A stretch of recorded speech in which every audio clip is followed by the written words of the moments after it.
Dina gave birth to her daughter Margaret in 2004. The day after Margaret was born, Schlosser attempted suicide, was hospitalized in a psychiatric ward, and was diagnosed with bipolar disorder with psychotic features. She had been investigated earlier that year by the Texas Child Protective Services after she was hospitalized for a psychotic episode. CPS ordered that she could not be alone with her children.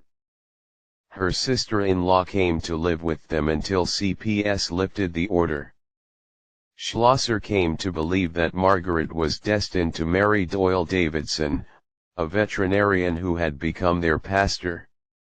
The day before she attacked Margaret, Schlosser told her husband that she wanted to give her to Davidson. Later that day, according to a confidential CPS report, he spanked her with a wooden spoon in front of their children. She fatally injured Margaret by severing her arms with a knife, while her other two daughters were not physically harmed. Psychologist David Self testified that Schlosser told him about a disturbing news story she had seen. The news story concerned a boy who was mauled by a lion, and she interpreted it as a sign of the coming apocalypse. She said that she heard God commanding her to remove Margaret's arms and then her own. The attack was later described as religious frenzy. Self determined that she suffered from postpartum psychosis. She was found not guilty by reason of insanity and was committed to the North Texas State Hospital and ordered to go there until she is deemed to no longer be a threat to herself or others.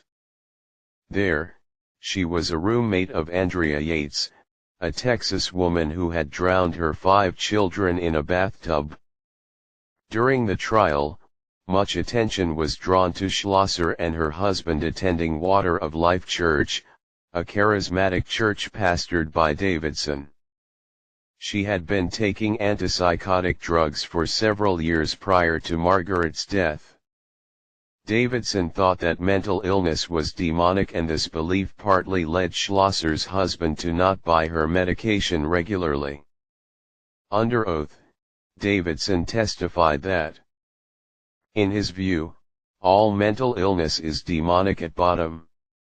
Due to viewer outcry after the trial, Davidson's television ministry was cancelled everywhere outside the Metroplex.